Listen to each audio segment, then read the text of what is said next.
Well, hello everybody, and welcome back to Movie Bucket here on Scene Stealers. Hope you grabbed your popcorn, your soft drink, and maybe even a soft pretzel. It's time to talk about another movie.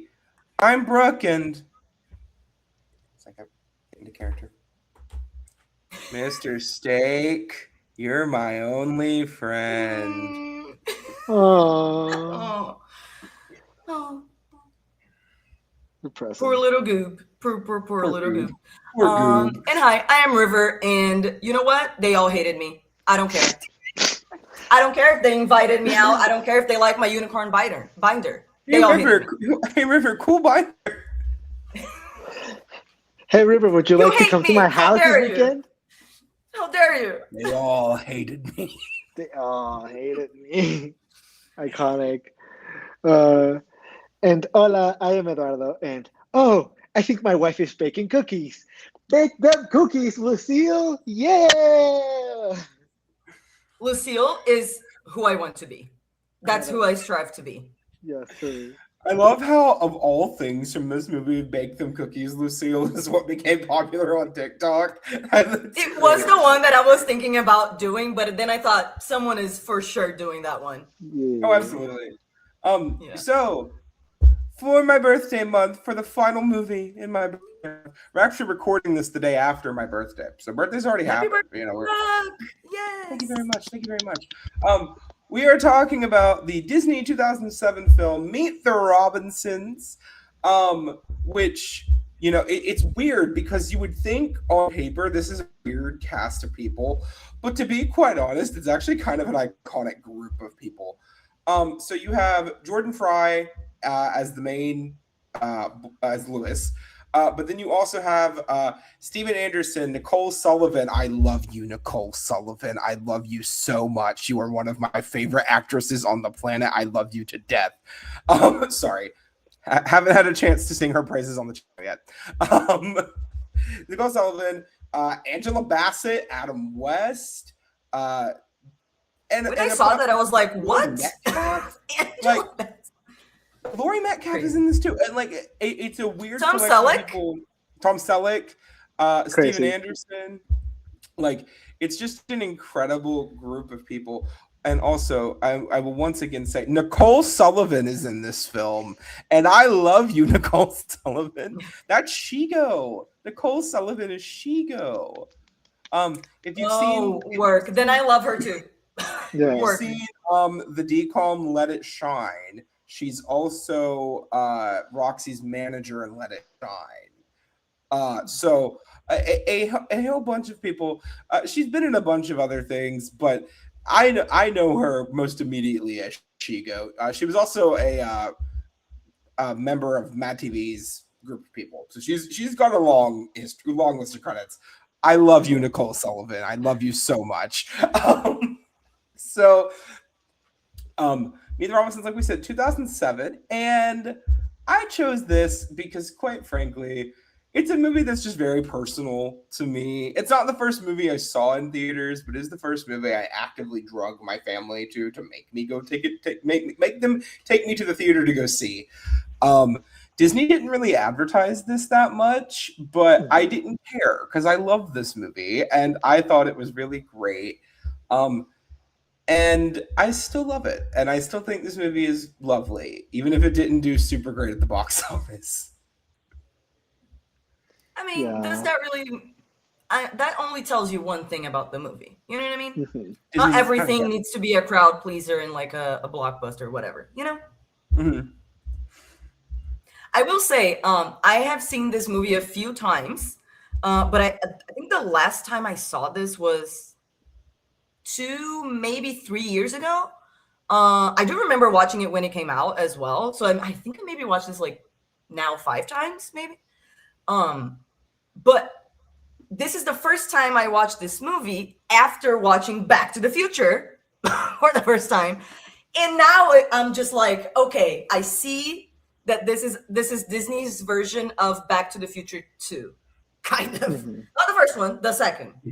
Yeah. With the sports almanac, with all of that, right? Because it's stealing something that's gonna give you a better future, whatever, like all of that. It's very similar. And I do love a time travel movie. in general. Like that's just my shit, you know. Mhm. Honestly, I enjoyed this watch more than I enjoyed any other time that I watched this movie, Mhm. which I didn't expect. That's fair. Um, yeah, I had a weird experience with this one because as well as you guys have, I've already watched this before. I've watched it many a times. Rewatch for Um, all of us, by the way, just for the record. yes. Um, but the thing is, this is, I think, my first time watching it in English. Every single time before this, I've watched it in Spanish, so it was very interesting to actually like listen to it in English and see how everyone sounded and how like all the jokes changed and everything. It's very interesting. But yeah, so it's similar yet different experience for me. So I didn't. It was an odd experience. It was weird. It was weird. I had a weird Mhm. time, but I still had a good time anyways. As someone that also has English as a second language, I like a lot of there's a lot of movies that I've seen when I was a kid that now watching as an adult, I am watching it in English for the first time. Hmm. Like the Disney classics, like Bambi. I never seen Bambi in English, and I just did, and I was like, oh, that's different. It is a very different experience every time. Is a non-English version of Bambi less annoying? Look, I will not I will not get into that because I love Bambi. I love that movie and I don't care. I like plenty of Um annoying movies. That's okay. Yeah. right. Um but no, it's just it's the same. Fuck off. What's the I'm little sorry. bunny? I What's still little I still fucking haven't gotten bunny? your A Pinocchio bird. rant and I am waiting. Yeah. Oh, I need when to we know. get when I have the space and the reason to give the Pinocchio rant will happen. Thank you. Until then, Wonderful.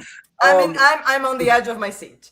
Yeah. okay, one of you all just needs to pick a Pinocchio or some other like Disney fantasy film from the time period, and you'll get the Pinocchio rant. But this is not from the time We'll period, so see. no Pinocchio rant. Sorry. But yeah, so we mentioned it last week when we were wrapping up Saw, which again, going from Saw to Meet the Robinsons, the range here. Yeah. But this is our first animated Disney film that we have covered on the podcast, Crazy.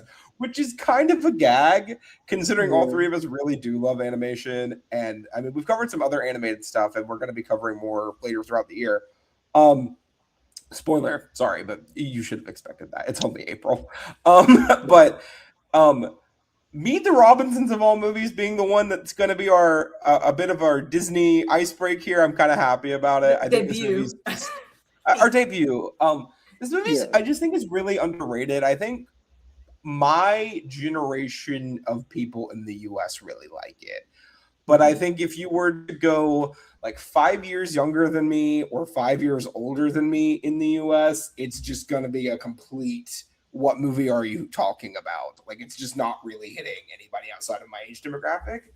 Um, Mhm. which is a bit of a shame. I don't think this movie is perfect. It definitely has flaws and we'll talk about them, but I'm really happy that we're giving it a little bit of recognition today. So, Mhm. Absolutely. let's start with the elephant in the room. I think we should get this out of the way. This is when Disney is first getting into 3D animation, so it hasn't aged the best visually. Let's just go ahead and get that out of the Okay. way. Okay. I sorry, because I need to say this because Mhm. yes, I agree with that. However, I Mhm. don't I don't think it is bad or bad at all. It is just not the best. Like it's not Mhm. incredible, but I mean my opinion, it's not bad. I mean, when you look at the movies that were coming out around this, right? Like if you look at like the 3D animated movies that Disney released around Meet the Robinsons, the Mhm. movie that came out the last Disney movie that had came out before Meet the Robinsons was Chicken Little. I think they had done a lot of improvements. Yeah, that's for sure. That's damn. I forgot. I forgot that was the case. Yeah, huge improvement. Huge improvement. Huge improvement. So it's not that it's awful. It's just it looks like an animated movie from 2007. Let's just put it that way. Exactly. Yeah. Like it's good for the time, but it's still like you can respect it as much as you want, but you can still see the flaws of it now. You can see how imperfect it is, even though you can still respect it a lot, which I really do. Um, but yeah, it's not perfect as I've said, but for what they had at the time, I think it's pretty good. So it didn't bother me that much. Me neither. Which And one thing that I really did love is the way that they the future that they created, like the aesthetics of the future that they showed in this movie with the buildings and everything. Love it. I love it. Yeah, I love the amount of bubbles. Okay. Yes, the bubbles as transportation. Oh my god, like it just looked so good. It's so Glinda coated. It's lovely. Yes. But I want to do a specific colorful, note. yeah. There's a hilarious joke in this movie. It's a really funny visual gag. When they're first flying through the future, when they first time travel ahead, there's a sign that says "Today Land," which I find fucking hysterical. Because, okay, look, I'm not even gonna say this is an intelligent joke. If you're a Disney fan, Tomorrowland, they did the Tomorrowland movie that came out after this, but Tomorrowland's been a theme, an area at Disney World for probably, I think, since it opened. So it was a cute little joke, and I find it to be really fun. Just gonna throw that out there to note that the joke was not missed. Thank you. I just want to go ahead and say my absolute favorite part of this movie is Goob. It will never not be Goob. I find Goob to be fucking hysterical in every scene he is in. Adult Goob, child Goob, Goob hunched over on his bunk bed in the orphanage that closed down 20 years ago. Every version of Goob in this movie is amazing and hysterical. Tag yourself, which Goob are you? Which Goob are you? Tag yourself, which Goob are you? Which Goob are you? You know which one I am? I am the Goob sleeping at the baseball game with the under eye circles. That's me. I am the Goob that only appears for like 1 second. The teenage Goob when he transitions, like upside down on the bed, like kind of. Yeah, that one. Yeah. See, I'm the Goob in the adoption interview yelling at the adoptive parents. It's like, if he had to get me awake, I would have caught the ball. Do you understand? That's me. But no, I love that none of us chose Adult Goob, because like Adult Goob is funny, like as a villain. Not spoiler free, but not the real villain, right? Not the main villain. We have it in the tags, y'all. Not spoiler free. But yeah, but for the people just listening, but that was one thing about this movie that I really appreciated. Like now, rewatching it is like you already know, but I remember when I watched it for the first time, I thought it was like it was a gag to me when I watched this for the first time as like a preteen, or I don't even remember. I was like 12, 13. That Goob was not the real villain. Like he was a villain, but he wasn't the brains of the operation. That like he was also a victim. Where I'm like, that is such like the writing in this movie is so good. This is why to me the quality of the animation doesn't really bother me, because I think the writing, the script is so good. All of the characters, like the character arcs, the character introductions, everything, just the visuals as well, like everything, that the world that they created for this, I think it's incredible.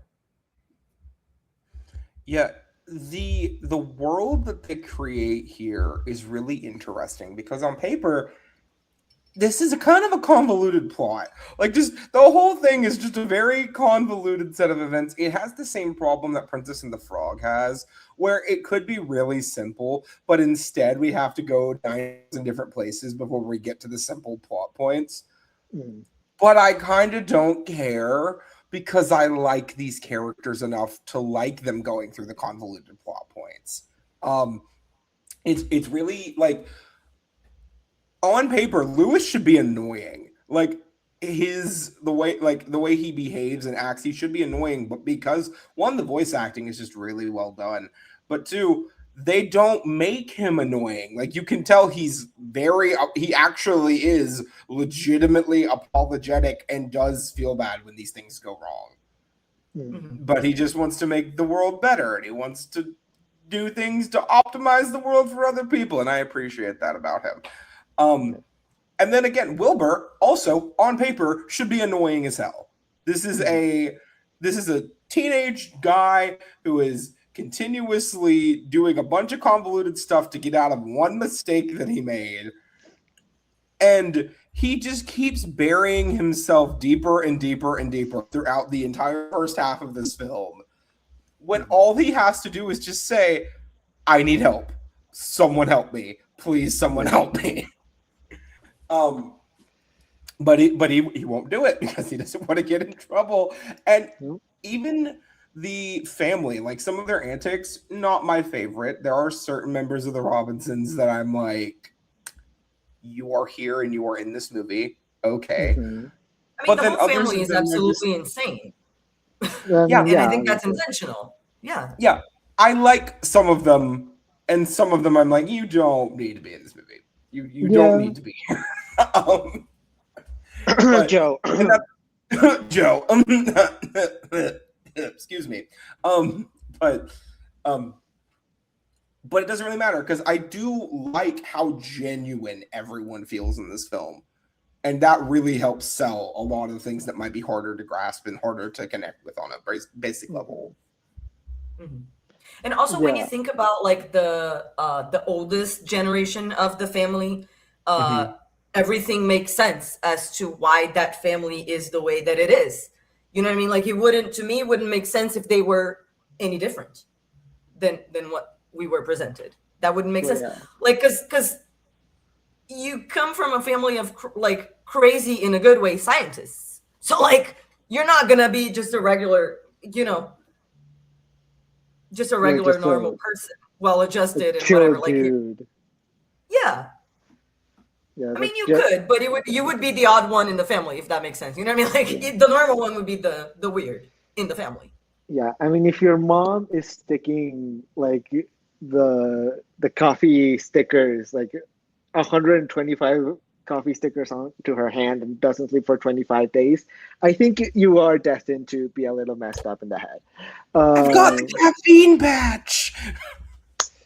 Lucille it's equivalent to 12 so coffees. Like, I think she's my favorite character in this movie. Because like you talked about Goob, and like I do love Goob, but like I think thinking about it now, like I think she's my favorite. I like the idea of her. I like them both. But since we get more of Goob, I think Goob is still my favorite character. Right. But from definitely the main like, ones, yeah. But Lucille and Franny are like both really funny, and I would have loved to have more time with them. And that's what actually is my biggest problem with the movie. Actually, it's we go through plot points really fast, and we move really fast. And I get it. I understand why we do it. I understand why we did it. But I'm not the hugest fan of that. And it, like, I get this is a Disney movie. This is a children's movie. I should not be bothered by the fact that Louis meets the Robinsons, and like an hour after they meet each other, they're like, "Oh, you should join our family. We should adopt you. Please join our family, please." Yes. So I should not be bothered by that, but something in my brain just doesn't like it that much. I mean, it is a family that already adopted a child in the past. In this case, like that was Louis in the past. So like that would make sense. To me, it was funny that it was like his future wife wanting to adopt him as a child. Like that was really funny to me. Okay, I do want to go ahead and throw out something that I personally believe, and I don't know if you all agree with this or not. I think Bud fully recognized that was Louis, and he didn't care. I fully believe say anything because I think he knew, but he realized that young Lewis didn't know, and if he told him or let him know that he knew, it would fuck with his head and like could fuck up the timeline, whatever. I think that's why. This I movie think has he a just habit. didn't care. That's what I'm And saying. I I don't think think because I Bud also cared. think Lucille also recognized him. Like they must have. The parents must have Oh, of course they recognized must him. have. Yeah, absolutely. But they knew that because they live with their now adult son that invented the technology, whatever. So of course the whole family knows, and I think that's also why Wilbur didn't or took so long to tell Lewis, is because they all know that the risk that they take if they tell past Lewis the truth. I think you're giving them too much credit. They may be Okay. smart. They may be smart, but I don't think that's it. I don't think it's like, oh, master plan. Okay, we cannot tell them because if we do, it's gonna destroy the timeline. I think they were just like, oh yeah, sure. I don't really care. This is fun. Yeah, woo! I mean, sure. I don't think it was this master like, if I tell them this will destroy the timeline and therefore will kill like my grandson, I should not tell them anything.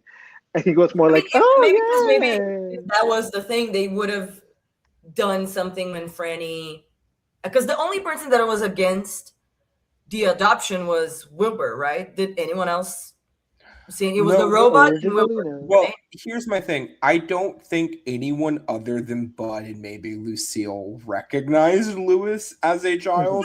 I mean, why would they? I mean, especially when you consider, Franny and Lewis met, as far as we know, the one time when they were kids.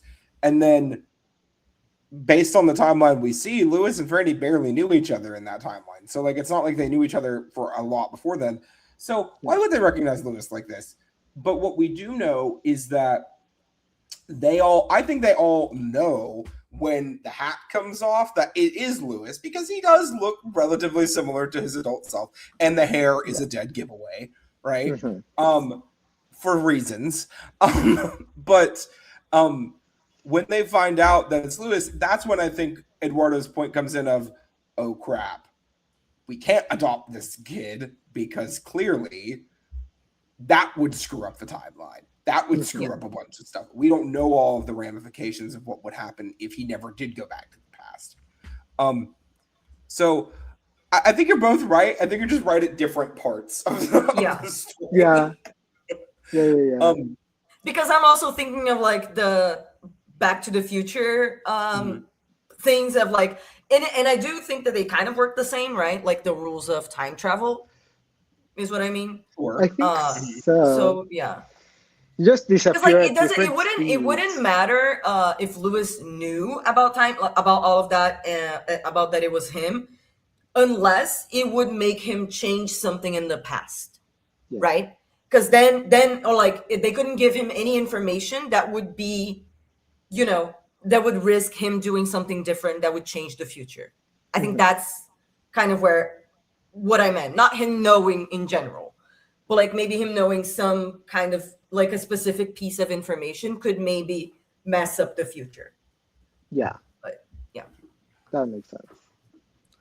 But one thing that was like, I forgot, because I remember from my other watches that like Lewis was like, he did a lot of interviews to be adopted and everything, but I didn't remember like how many. And when he said, it was like 124 or something. And I'm like, can you imagine? Like, I can't imagine. Yeah, like I can't blame him for giving up at some point. Like I would too if I were a 13-year-old boy that had done 130 or 24 interviews, and every single parent that I had talked to had said, "Yeah, no, I don't want you." Like I don't blame him for having the issues that he has. Yeah, it's really. I can't imagine how that would be to not get adopted after one interview, right? And I don't understand. Like, okay, this is gonna sound really crazy. I don't understand how people maintain hope after a while of that kind of thing. How kids can go through that, because it's awful. Like the adoption system. I mean, again, we're assuming this is set in like in America probably. The adoption system in the US, fucked, scuffed, awful, garbage, right? And when we look at, like even broader than that, we're in an orphanage that does in canon get shut down at some point. So like you have to feel for all of these kids that are connected to it. But specifically, I feel bad for Lewis, and I feel really, really bad for Goob because clearly Lewis has something that is motivating him, inspiring him forward after all of these adoptions have failed, right? After all these interviews didn't work out. Goob had that, and then it got taken away from him because Lewis was being by Lewis. Lewis. So Lewis. I fully am on board with Goob being the villain of this story, right? Because in reality, he's not. In his mind, Lewis ruined his life. And honestly, I get it. Like, I understand where he's coming from because, Lewis did treat him like garbage. See, even and if because that's the thing. I think adult Goob was wrong in doing what he did, like in that sense, you know what I mean? Like in taking revenge and whatever. However, Lewis was also an inconsiderate roommate. Absolutely. Both things are true. And like, and here's the thing, by the end, and like you said, Brooke, Lewis didn't know, but the fact that he didn't know that him making noise in a room would make the other person in the room not be able to sleep, that just like it doesn't.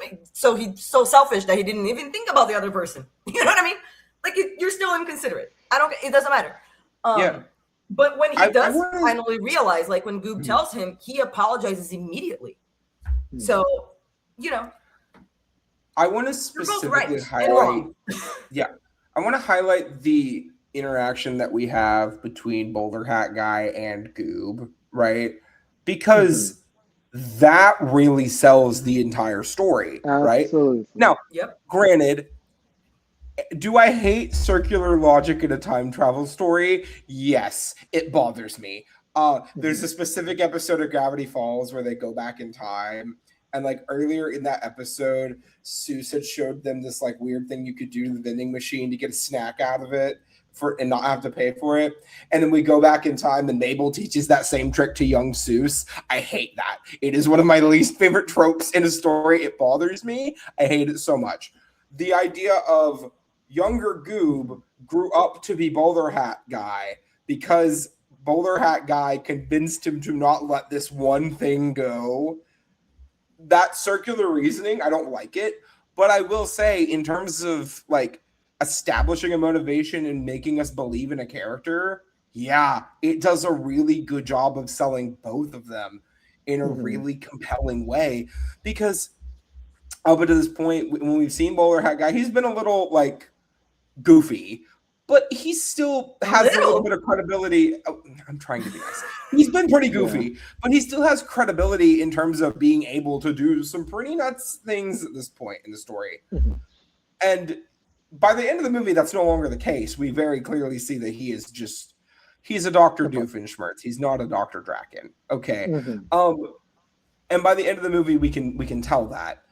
But here, we don't really know where he's going to go. And having this interaction this early in the movie actually really establishes both of them as these really tragic characters. And I think it makes a lot of sense. And it elevates the material a ton, to me, at least. There is one thing that I was thinking about now, like right in the beginning when we see Lewis and Goob, that they're roommates, and we get the first scene basically. And one thing that I am now thinking about is that as a child, we see pretty early on that Goob really cared and rooted for Lewis. Like he really considered Lewis like a friend. He was rooting for him to get adopted. He was rooting for him to get his invention to work and all of that. And we did not see the same back. You know what I mean? Like, I'm thinking, like, I didn't see, like, Lewis. Did Lewis, like, even meant to, like, wish Goob a good game or something? I don't remember. Maybe he did, and I don't remember, but. He didn't. He didn't care. Like That's he what I didn't was going to care. bring You know up. what I mean? Like Yeah. he did not care. He did not give a fuck until it affected him. I mean, let's just be honest. Let's just be honest. Yeah. Like Well, no, because like he, when the opening scene of the movie is Lewis putting together his PB&J gun while Goob is trying to talk to him about his baseball team, Yeah, right? exactly. Lewis is not paying attention. He just keeps reaching over to Goob, and Goob is like handing him things, and like they're putting together this thing. Lewis is not paying 2 fucking seconds worth of attention to Goob in the scene. He doesn't care, and it's very clear he doesn't care. Let's just be honest. He's not a bad person. He has his own motivations, but clearly Goob's interests are not aligning with his in this moment, and he's not being respectful of what Goob is wanting and what Goob is trying to get done. yeah, like he's too focused on the future and how to get there and what he wants to do to get there. And so he neglects everything around him, and not only with Goob, but like after the horrible interview that we do see that he obviously neglects all of the interviews that he ends up like having after that, because he's so focused on moving forward by looking at the past. And it's like a crazy thing when you think about it, but like he's just so engrossed on moving forward that he doesn't want to live in the present. He either wants to look at the past and go back to his mom, or immediately go to the future and like be to where he already has a family. It's very like interesting. He doesn't really respect the now and who he is around at the now, if you think about it. Yeah, It's crazy. true. That's true. Like like it's kind of like the grass is always greener, you know, like nothing is enough. Yeah. Like always Yeah, looking yeah. for the next best thing in a way. Yeah, like my life was better before, or my life will be better after, but my life right now, I will not even like try to fix it. I need to just like either move forward or try to find something in my past. Yeah. And also like when we look at Lewis, not future Lewis, right? But because we don't get much of that, we don't really know. But it seems like he has a good relationship with his son and his wife and his family, right? Mm-hmm. Yeah. But with what we already mentioned about kid Lewis, like as being selfish and inconsiderate, like too focused on himself to care about anything else, whatever. It's kind of the old story of a lot of geniuses are assholes. You know what I mean? Like a lot of people that have done great things for humanity in a bigger sense of like technology or whatever, and advances in any area, or that are considered geniuses or whatever. Like a lot of them are horrible people. And I you want know, to be clear too. I'm not saying that in a negative way. I'm just like it's very relatable to reality, and in a sense of it's important for us to understand that humans are complex, and that good people do bad things and bad people do good things, and we have both in all of us. You know.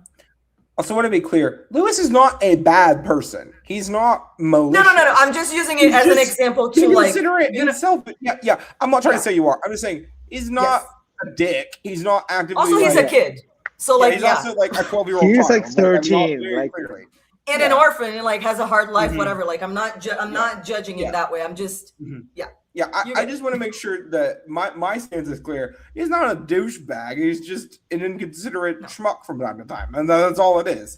Now, I do want to also touch on something I really like about this movie, which is, I know we're jumping the gun here a little bit, but I do really love the ending of this movie. Because on paper, this could look really bad, and I think there are moments of this that could teeter into that if they would have leaned a little bit one way or the other. But one, we don't realize that Lucille is Lucille until the end of the movie, right? We don't see Bud until significantly later, until after Lewis is already back from the past. And we have all of these characters we're meeting and seeing again, seeing their younger selves in the present. It's really a lovely way to to put the bow on the story for all of them. So personally, I really love how this movie like puts everybody in the right place as we know what's going to happen to them in the future. So it's kind of be hard to like not make us feel satisfied, I guess. But I think they did a really good job of keeping us in a good spot with it. And also to my previous point of Lewis, because talking about how Lewis was in the beginning being inconsiderate, we have the redemption of that in the end, because we get to see that the only reason why he was being inconsiderate is because he didn't know that he was doing that. And when he was given the chance to do something different with new information, he did. When he went back, he went out of his way to go to the game and wake up Goob so he could, change change his future, basically, right? Goob's future. Yeah. So it's the redemption of that. It's just like and it's kind of ties back to his mantra of keep moving forward, and embracing failure in that sense and learning from mistakes. So I think I agree with you, Brooke. I think the way that they wrap it up in general, but also with each character's character arc, I think is also very good. With Lewis and Goob. With Goob, with adult Goob in the end, like leaving before Lewis has a chance to like try to help him in any other way. He just he realizes what he did, and he's like, okay, I'm done. I'm gonna go do my own thing and like rethink whatever.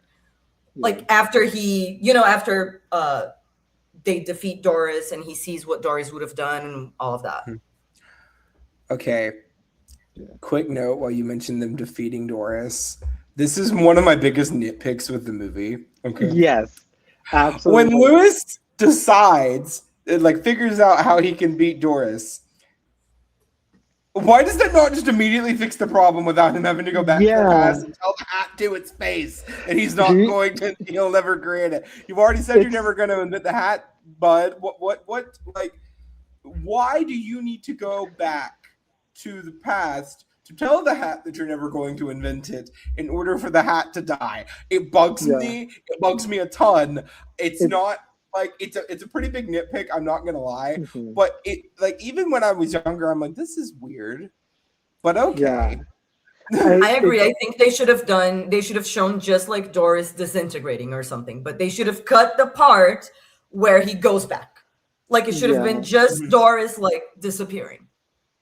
If he would have literally just sat there, he's getting surrounded by the big Doris and all the little Dorises behind him in that tunnel, and he just goes, why did I ever invent that stupid hat? And then he goes, I'm never going to invent the hat.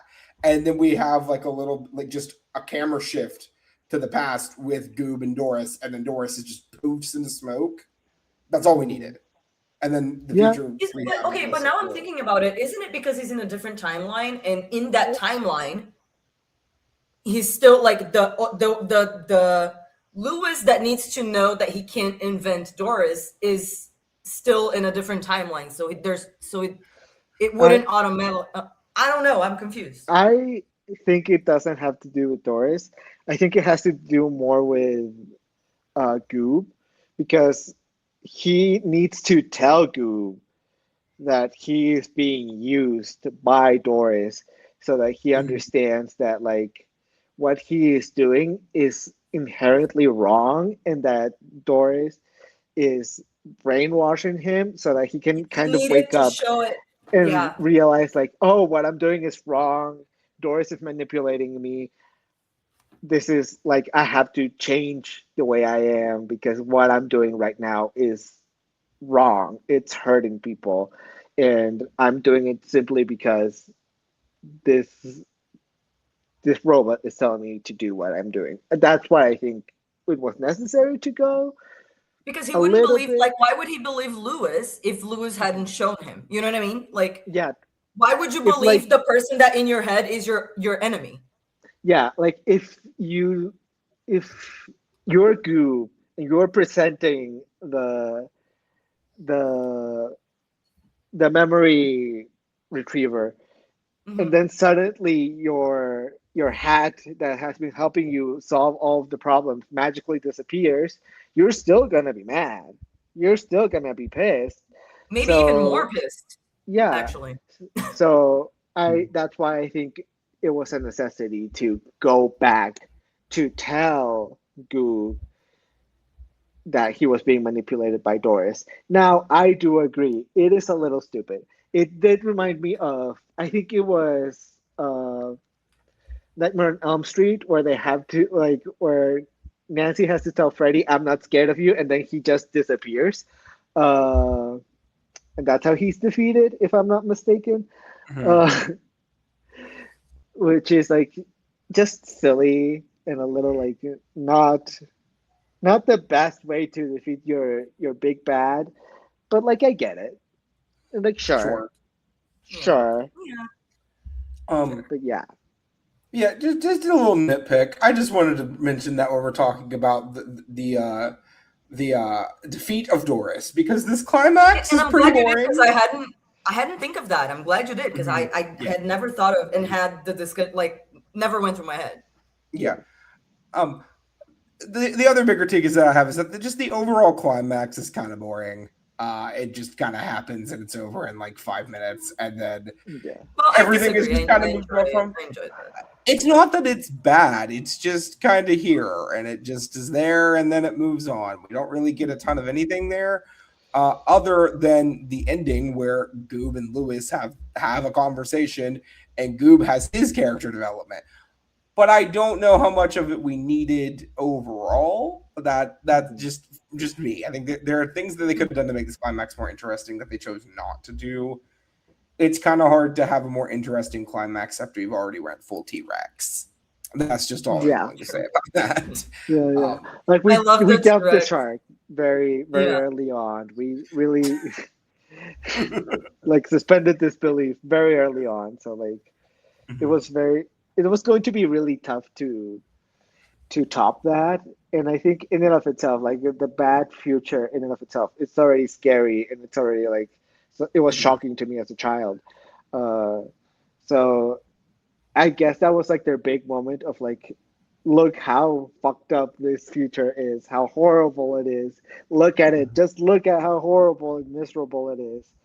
Uh, yeah, I And don't know. that's the scene where I was like, oh, this is Back to the Future too, because it reminded me Yeah, of the truly. scene of where they go to like that city, that Mhm. hell fucking city with literally basically the Trump Tower, because literally Back to the Future 2, the bad guy is literally Trump. Like it's just literally Trump.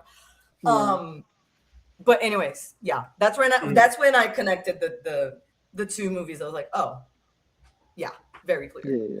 There was one thing I wanted to mention that was one of my, because we were talking a little bit before about how funny this movie is. Like Mhm. it's just really funny. I love when when Lewis met Bud and he was like showing the house, whatever. And then Lewis was like, "Why is your dog wearing glasses?" And Bud said, "Oh, because his insurance won't pay for contacts." That's so like that is so. I'm sorry, that was no, silly. it's so stupid, but it's so So funny. stupid. I love it. Love It's it. absurdist humor, and I love it. It's like Also, just so one thing that I stupid. thought was very interesting was the joke of Canada in the future being North Montana. I don't want to talk And with about it. everything going on right now, I'm I like, don't want that's to a talk little about it. sus. You That's see, a I don't little want to talk weird. about it.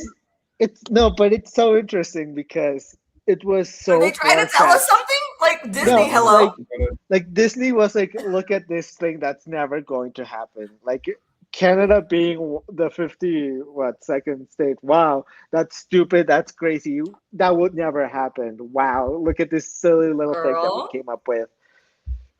It's unfortunate. It's one of those things where it's like, oh, I oh, had to say it. I'm sorry. I had we to. thought that was going to be like a stupid little thing, but now it's kind of too real. Damn. Also, like that uncle that is just like the people in Wally, basically, like in front of the TV with the thing. Like a lot of Mhm. things are very life imitating art and vice versa and all of that. Yeah. Yeah, I didn't want to discuss North Montana, but that's just Well, we me. just did. We can change topics. We Well, did. guess what, This Mimi? is We enough. did. Yes, what We did. we did. Guess what? It's too real right now. It's far too real right now for me. Do we Unfortunately. think do we then think that that Mexico is now South Texas? Well, actually, No, you're South New Mexico. That's what it is. Making even more offensive. actually, Texas is North Mexico.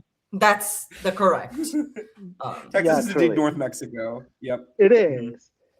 Period. Yeah, but Mexico, you are now South New Mexico. I am so sorry. South Arizona, South California. You South already have Texas. Baja, so like, Yeah, we you could already just change the whole name. Like, come on now. Everything but whatever. yeah. So we haven't really mentioned it though. Like River mentioned, this movie's funny as hell. Because and not only do they have like really good actual jokes, like things that they're playing for laughs, but this movie is like infinitely quotable. You could pick like, and that's why like 5 different scenes from this movie have gotten popular on social media over time. Because most recently it was Bake Them Cookies, Lucille. That one's become popular like end of last year, beginning of this year. It became popular on TikTok. Yes. But They All Hated Me had its own little sound era on TikTok. You Think I'm Crazy Too had its own little era on TikTok. That one wasn't as big as the other two. But no, like this movie's had a ton of different like little viral memes come out of it. My guess is that the next one that's going to become popular is going to be I don't know. I Have a Big Head and Little Arms, like the T-Rex. That's it. That's the next one. I Have a Big Head and Little Arms. I'm vamping here, y'all. I was thinking more of like the frog when he gets mind controlled, like that whole scenario. That to me is like perfect for stupid comedy TikTok things. Like that just is perfect, and also incredibly funny. Like, why are you repeating everything I say? I don't know. Like, what was it? Exactly. What was it? Exactly. Did you say exactly because I said exactly? No. Perfect. Also, there was another scene that I thought was really funny. Was before young Lewis went back to his timeline, and he was saying goodbye to the family. Franny said to him, "Just a little tip for the future: I'm always right. Even when I'm wrong, I'm right." And then like future Lewis was like, "And I agree, and she's right." Yes, she's right. Oh yeah. I want to talk about my favorite joke in this entire movie, which is the little scene where like Wilbur's interrogating Lewis and he's talking about like the whole connections of anything. What does Cornelius look like? Tom Selleck. Yep. And then Tom Selleck actually voices Cornelius. Like, I love it. Which is hysterical. But then there's currently a Meet the Robinsons musical that's like being worked on in development and having like little previews and stuff going on. And they do the same scene, but instead of saying Tom Selleck right there, they say the actor who's playing older Cornelius's name in that slot, which I think is just chef's kiss, 10 out of 10.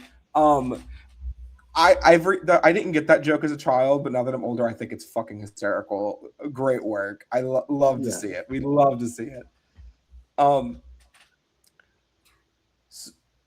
Yes, one thing that I was gonna say about this, because we were talking about how funny this movie is and all of that, and yes, one thing that I wanted to note is that I think this movie talks about and touches on very real life issues, emotion, like in every sense of like identity and family and friendship and like literally so many different like topics that they kind of touch on and I think they do it in a very successful way. But one thing that I think it shows very well and clearly to me, especially with the scene in the end where Lewis gets, like, we see Lewis getting adopted and getting them buying the house, and then he gets like his room, observatory, and he has 2 parents that are giving him the environment that he needs to thrive and encouraging him. And it just makes it very clear that even the brightest kid will not thrive if he's in a bad environment. Mhm. Or maybe they will, Yeah. but it will take way longer and it will be much, much, much, much harder. So Yeah, like I was going to say when you were talking about it, Brooke, like, yeah, this movie is incredibly funny and like it's so stupid and it's absurd. It's like, as I said, it's absurdist humor, but at the same time, the subjects that it does touch upon, like things like you like it's self, deep as hell. Like yeah, actually. like when you think about like how much Lewis kind of doubts himself and doesn't like respect himself as much because of how much he's failed. It's super interesting to think about it, like how like about like just like the way that like rejection affects the mind and how just failing can be incredibly tough on someone, but it is important for you to do it so that you can grow. Like it touches on a lot of things, and it also weirdly enough touches on like a lot of grief and how like hard it is to move on from that. As I said, Lewis at the beginning is so obsessed with like creating this invention that would let him see his mother because he truly believes that that is the only person that truly loved him at some point. And like the ability, like the disability of like not being able to let go, the problem of like just holding on too tight until it hurts you and other people. And So same thing with Goob in that same yeah, logic. And yeah, how it looks different for different people depending on the situation and all of that. yeah, It's so interesting. yeah, Like very true. for I think this would be a movie that because I'm remembering like I mentioned Mhm. before that Into the Wild I watched it because my dad gave me the DVD with I'll show you later, Brooke, so you can see the context with the DVD, and inside the DVD is a shrinks like thing of like it's from a medical laboratory and it has like Yeah. shrinks talking about the movie, and that's how I was presented the movie as a case study for psychology and Mhm. psychiatry. And I think that from that point of view, this movie would also be very good for that, Mhm.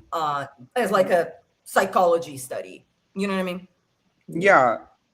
Um, I want to be abundantly clear too. This movie does have a lot going on that isn't just the comedy. It's not just funny, and I want to agree with Yeah. both of you And here. Just so the whole sci-fi yeah, aspect of it as well, like goes Mhm. beyond. this movie is really ambitious for what it's trying to do. There's a Yeah. lot of stuff going on in this film that, on paper, should not work. Mhm. It's just again, it's the same problem that The Princess and the Frog has, where it is just a very ambitious movie that has a lot of things it wants to do and a lot of things it wants to say, and it does a really good job of saying them for the most part. There are a couple of things that I have issues with, and we have touched on them. But there is one particular specific scene we have not really addressed to this point. We kind of danced around a little bit, which is the dinner scene with the PB&J gun and how Right. that really seems to affect Lewis's mindset. Now, again, is this yet another example of the circular logic of this is something that someone else has told me that is then told to me by someone by myself, so that way it becomes my belief even though it was technically my belief in the first place? Yes. Is it a trope I hate in time travel movies? Yes. But I think it actually really works here. We get this really great scene of this PB&J gun. It ain't working. It's the same thing that Lewis was trying to get done at the beginning of the movie, which good little bit of foreshadowing film. I appreciate you for that one. Mhm. Um, but Lewis is like, I can try and fix it. Sure, why not? And he does this thing. It looks like it might work, and then yet again, the PB&J gun explodes. So we can create a memory scanner, multiple time machines, but the PB&J gun. That's the limit here. Okay, You just got it. can't. You just Absolutely not. You know Time what? Maybe travel they're is just using easier. crunchy and they need to use creamy. creamy. Who Mm-hmm. knows? Apparently, Could be. apparently, making a gun that just shoots out PB&J is way harder than time travel. Who would have thought? because we all know the biggest problem with making a PB&J, portion control. Yeah, Exactly. absolutely. I wouldn't Absolutely. know. But Never had one. no. And you can see how much this affects him. Like he's pretty upset about this whole situation. The entire family's like, "Good job! Woo! Failure!" And he's like, "The fuck?" Pretty much. This is so relatable to me personally because that is exactly what like not exactly like not that situation, but the mindset change that he had from going from the way that you see failure. I mean, and I went through that same thing, and to me, like that was the shift that changed. That was what changed his life, basically, right? Like the whole course of his life. And I relate to that because that was the same for me. Like after I started to see failure differently, everything changes. Yeah. And we get this really great line of dialogue from, of all characters in this movie, Billy, who in other situations, she's barely in this movie. But she says, "You learn a lot from failure, success, not so much," right? And that was something I need to hear a lot because you may not know this at home because you only get to see a very limited glimpse into my brain. I have a certain mental construct which requires me to be perfect at everything I do. Now, is that self-destructive?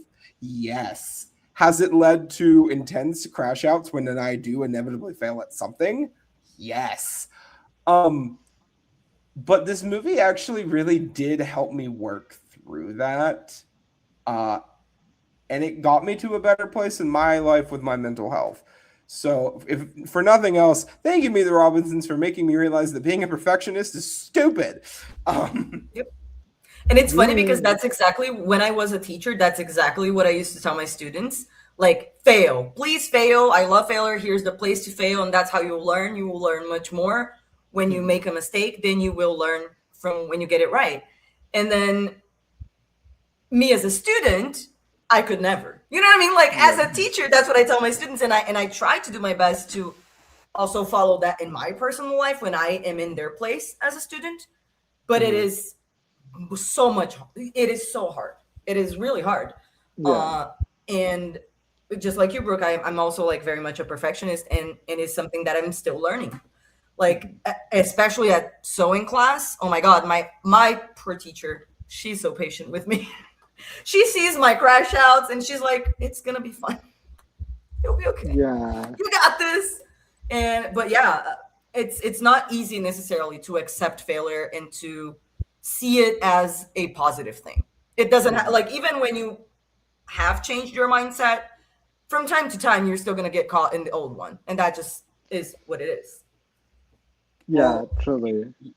You know, like Franny's husband always says.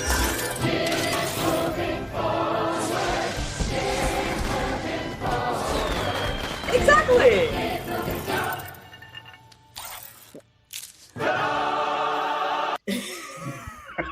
I couldn't Exactly. hear it, so I just sat Moving here in forward. silence, and I was like, We sure. did the keep moving forward bit from the dinner. Okay. Wonderful, lovely.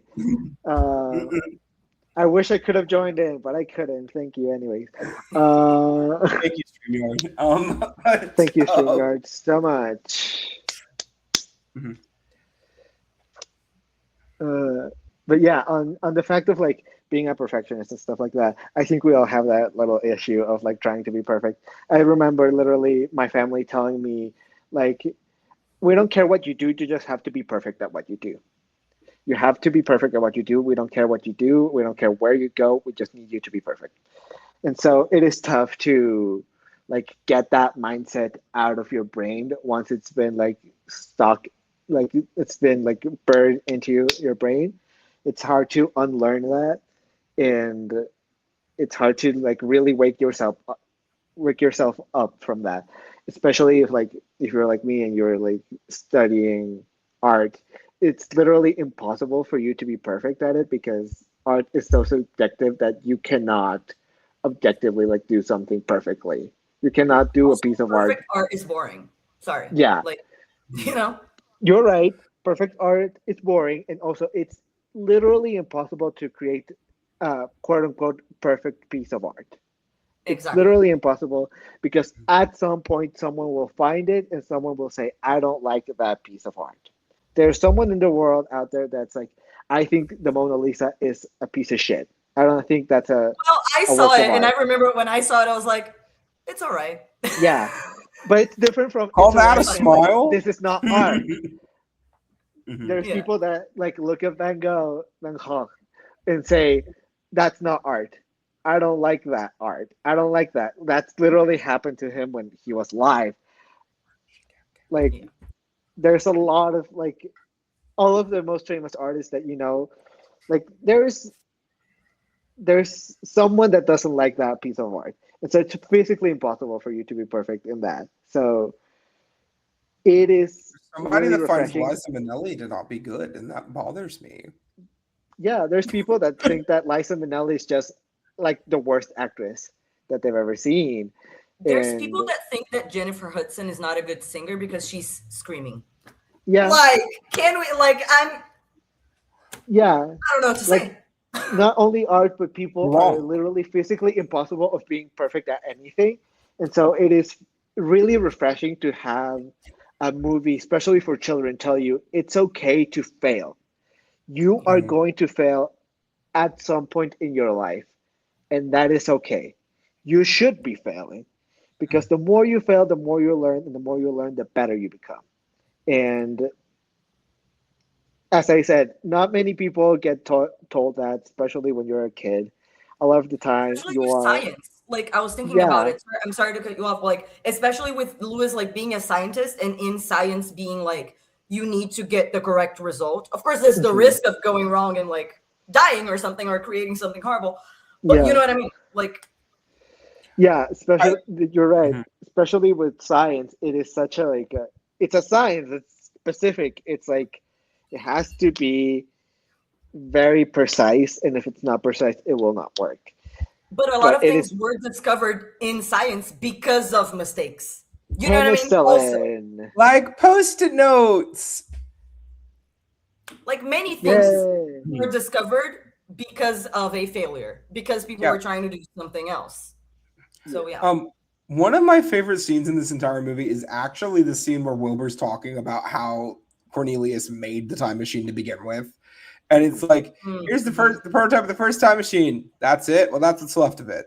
Right. And you just see all of these But various not. prototypes. And like, it's something I also really like in Big Hero 6. There's a similar thing with Tadashi trying to make Baymax work. And we get to see all this footage later in the movie of when Baymax finally works, you just get to see Tadashi like have this like beautiful moment of euphoria, but you can tell he is so, and you also get that I'm not giving up on you moment, like in that same montage, and it's the same energy here. It's another reason why I think this movie is pretty underrated.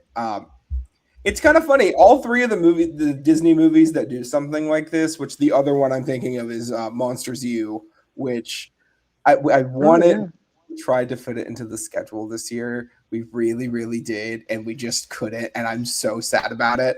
We'll But get to it eventually, for we'll get sure. to it Yeah. eventually. But the ending of Monsters University is one of my favorite endings to any movie, maybe ever. I adore that That's film. fun. I like it better than the original. Sue me. Beside the point. Well, you're correct, and you should say it Yeah. because same. Anyway, I they haven't I don't watched still it love for the a first bit, so one I though. I cannot. still do love. I love the They first are one, but both at minimum 4.5-star films. Let's be period. blunt. Yeah, that But is true. they are both great. But beside the point, um, it's really lovely getting to see a movie like this, and I'm really happy that Disney decided to make it. Um, one last little thing that I wanted to add, and that I just discovered: the director of this movie is the same guy that voices Boulder Hat Guy, and I like that a lot. I find that fun. Um, Wonderful. Also, Interesting. I saw something. Speaking of, you know how we were talking about orphanages and how hard it is to get adopted. So my mind immediately went, to Stuart Little, of course, and Oh my how god. that mouse immediately got Stuart Little adopted. mention. And so I was looking Thank at you. like the voices, and Daniel Hansen, who voices Lewis, I believe, did voice a character in Stuart Little too. I don't know who it was, but there is a Awesome. connection from this Love it. movie to Stuart Little too, and I just wanted us to have that on record. And For- I thank you. For the record, Daniel Hansen recorded Lewis's voice lines first, and then they redid a lot of the movie, and then Jordan Fry did them again. So there's a mixture of both of their takes throughout the movie, Okay. according to the event. So you're not wrong. Speaking of child actors, if we're on the subject, I might as well move us away from the abomination that is Stuart Little. So there's actually a couple other child actors that you all may know in this movie. First off, Paul Butcher plays the volcano student, whose last name I cannot pronounce and I will not try. You might know him better as Dustin from Zoe 101. So he's in this movie. And then Michaela Jill Murphy plays young Franny. And you may not know her by name, but you certainly know her by voice because she's Toph in Avatar: The Last Airbender. So, I love her. I love her. Oh, time to rewatch it. Thank you, Brooke, for the reminder. There's never a wrong time to rewatch it. Let's be blunt. We should watch the horrible movie attempt that they No, maybe the should new not one. do that. Maybe the new one. We should. The new movie might be something we come to and cover on this channel Yeah. because it has Eric Nam from The Traders in it and Steven Yeun, my husband. Yay. Okay. Have you seen that man? Have you seen that man? He is No. he is a specimen. So is Eric Nam. He's also a gorgeous man. I But believe you. beside the point, that movie also leaked on Twitter, by the way. fun note. Yes, that's what I brought it up. I'm like, yeah, that's the one. Yep. It's supposed to come out There you in go. October. Which, if we do cover it, it will not be until after October because watch movies when they're intended to come out. Maybe that's just me. But Yeah. hey. So There is one thing because Yeah. just because it's so funny, I was thinking about if I was gonna bring it up or not. But after I watch a movie, I log it on Letterboxd and all of that, whatever. So I was looking at the Letterboxd reviews, and the one review that I liked is from user Bowler Hat Guy. Yeah, He gave it I half did a find star. it that too. one. He gave it half a star, and his review says, and I quote, "Great movie. Would be one of my favorites, but I fucking hate how it portrays me. I was clearly in the right wanting to ruin a young orphan boy's life. Period." He's a real for that. Love it. Love it. And I love Yeah. that like Bowler Hat's top 4 movies are 2001, A Space Odyssey, 12 Angry Men, The Godfather, and Apocalypse Now. Seems correct. Sure. He Sure. also has a published review for Avengers Endgame, which reads, Also have I a actually really liked this one, just doing this to spite my archenemy son.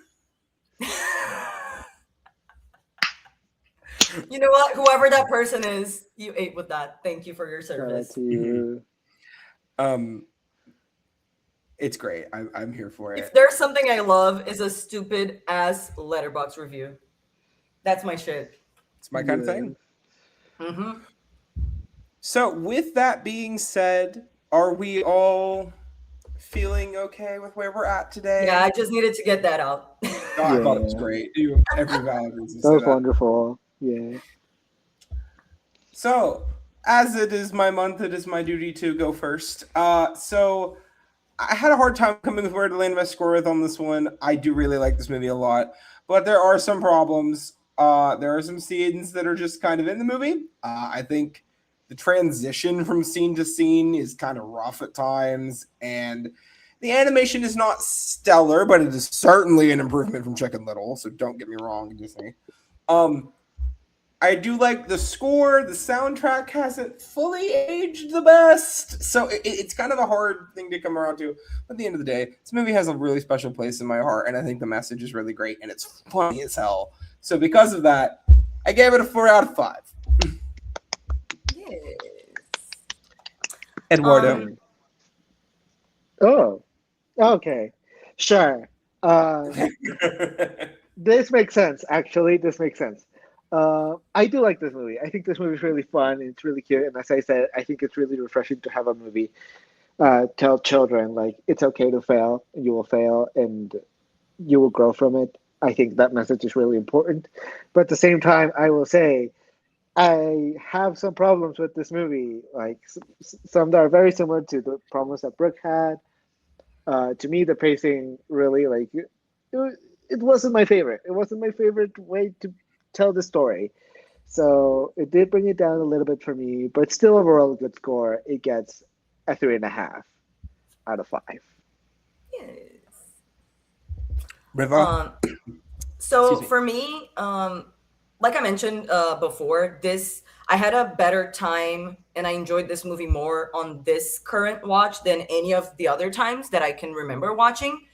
But I've loved this movie ever since I've watched it for the first time. When I created my Letterboxd account last year, I tried to log and rate the movies that I remember seeing and that I remember kind of how I felt to score.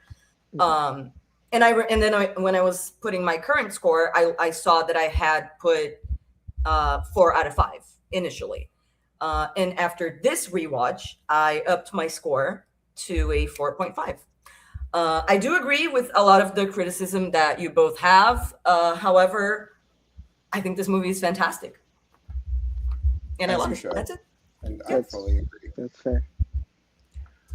Well, everybody, it has been a lovely time for me this month getting to pick some movies that I really like and share them with you all.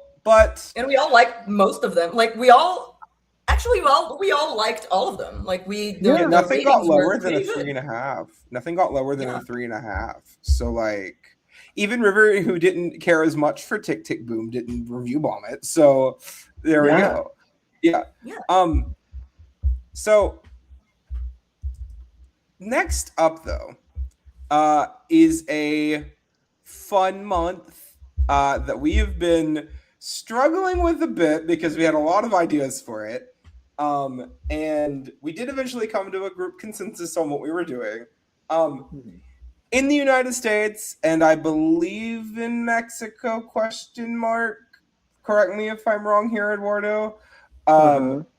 May is Mother's Day, is when Mother's Day takes place. Am I correct? Thank you. Okay, in Brazil too, yes. In Brazil too? Okay, awesome. Well, Mother's Day is happening around our 3 countries at least in May.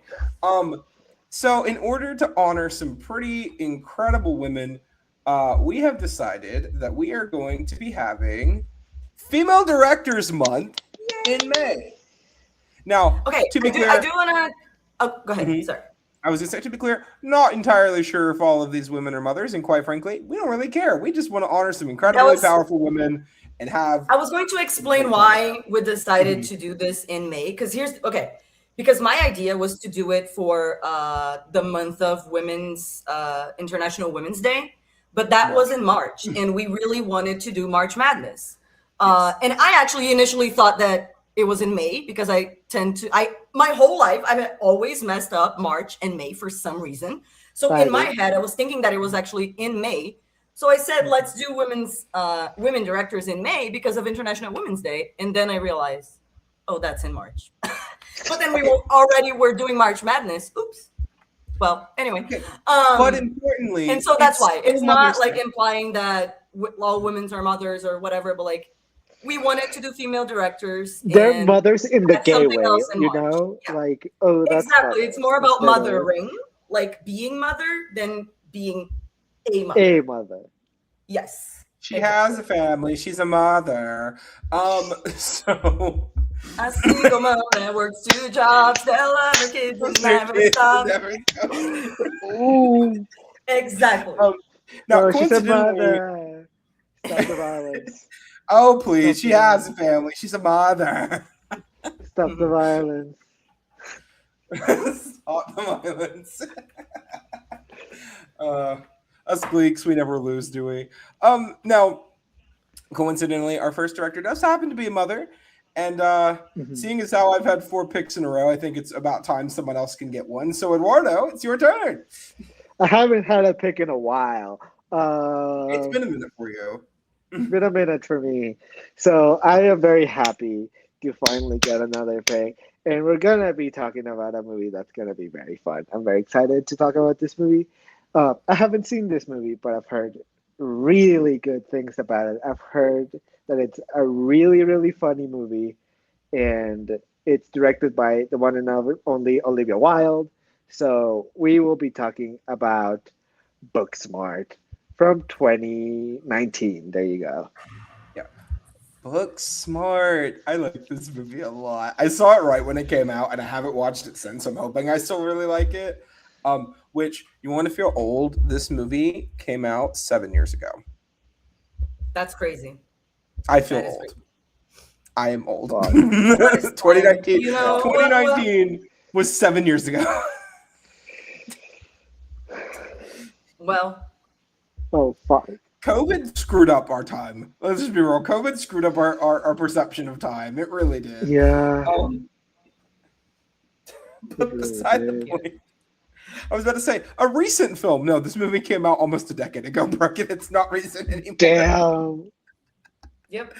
Don't say it like that. Damn. It's also not the most recent movie we're going to be covering in May. But Booksmart, Yeah. directed by Olivia Wilde, coming out next week for Movie Bucket as we go into Women Directors Month. But as we're wrapping up my birthday month, I just want to say thank you all for indulging my my self-obsession this month. Relatively soon, we'll be indulging River's self-obsession, and then It's eventually okay. we'll be doing Eduardo's You know what? self-obsession. It's all coming back to you, honey. Yeah. It's all coming back to us. We're all doing our thing. So be on the lookout for all of those videos and those months in the near future. But next month we're doing Women Directors Month, talking about Booksmart. But unfortunately, we have finished our popcorn, drank our entire soda, and nobody ever eats more than one soft pretzel. So we're gonna get out of here, everybody. And we hope you have a lovely day. Bye. Bye. Bye.